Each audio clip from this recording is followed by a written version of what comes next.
അതുപോലെ ഒരു ട്രിപ്പ് പോണം. എവിടേക്കാണ്? തിരുത്തിമക്കാണ്. തിരുത്തിമക്ക് 100 റുപ്യ ആവും. ആയിക്കോട്ടെ, കുഴപ്പമൊന്നുമില്ല. ഫസ്റ്റ് പൈസ തരണം. പൈസ തരാൻ ഞാൻ ആരും കൊണ്ടുപോലില്ല. സാധാരണ ട്രിപ്പ് കഴിഞ്ഞിട്ടല്ലേ പൈസ കൊടുക്കല്. പിന്നെ ഒരുപാട് ആൾക്കാർ ഇങ്ങനെ പറ്റിക്കലുണ്ട്. നിങ്ങൾ 100 റുപ്യ തരും, നിങ്ങളെ കൊണ്ടാക്കി തന്നാ പോരെ. ശരി. പിന്നെ എന്റെ വണ്ടി ഇവിടെ ഇല്ല, കുറച്ച് അപ്പുറത്താണ്. എന്റെ കൂടെ കൊണ്ട് തന്റെ വരും.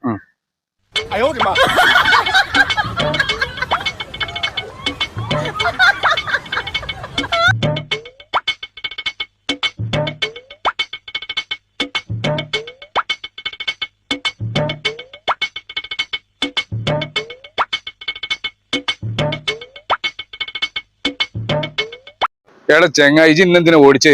അന്റെ ഓട്ടർഷ ഓടറോ? ഞാനേ ഇങ്ങോട്ട് പറഞ്ഞില്ലേ എന്റെ ഓട്ടർഷ കുറച്ച് അപ്പുറത്താണെന്ന്. ഇതാണ് എന്റെ ഓട്ടർഷ. ഇതിൽ കയറിക്കോളി. ചിലക്കാതെ വണ്ടി വിട്ടുകൊടുക്കി. നിങ്ങൾ പറഞ്ഞ സ്ഥലത്തിന്റെ പേരെന്താണ്? ഞാൻ മറന്നു പോയിക്കണ്. കുടിഞ്ഞ് തിരിച്ചടോ. എന്നാലേ നിങ്ങൾ ഇങ്ങോട്ട് ഇറങ്ങിക്കാണ്. ആ സ്ഥലം എത്തിക്കണം. ഇതിന്റെ പൈസ നിങ്ങൾ എടുത്തടോ, ആളെ പറ്റിക്കാന്.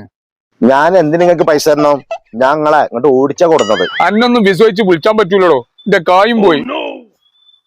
ഇന്നത്തെ കാലത്ത് ഇതുപോലത്തെ പൊട്ടന്മാരെ പറ്റിക്കാൻ പറ്റുള്ളൂ. എണ്ണക്കൊക്കെ ഇന്നത്തെ കാലത്ത് ഭയങ്കര വിലയാണ്. ഏതായാലും എണ്ണ ലാഭിച്ച്.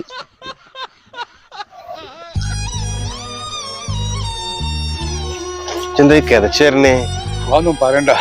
ഞാൻ അതുമോന്റെ ഓട്ടർഷ വിളിച്ച് ഓനെന്നെ ഓടിച്ചു കൊണ്ടേ. എന്നിട്ട് 100 റുപ്യ വാങ്ങിയവനെ. അതുമോന്റെ വണ്ടി വിളിച്ചിന്റെ ഈ ദുനിയാവിൽ ഓൻ ഞാനും പറ്റിക്കാൻ പാക്കില്ല. ഏതായാലും ഇജു അതിൽ പെട്ട്. കള്ളപ്പാഹൻ ഞാൻ വിളിച്ചു കുടിക്കാണ്. ഞാൻ പണ്ടാറ പാഹനെ ഞാൻ വിളിക്കില്ല. എന്താ ചെയ്യാ, വല്ലാത്തൊരു ഗതികളാണ് ഓനെ കൊണ്ട് ഈ നാട്ടിലേക്ക്.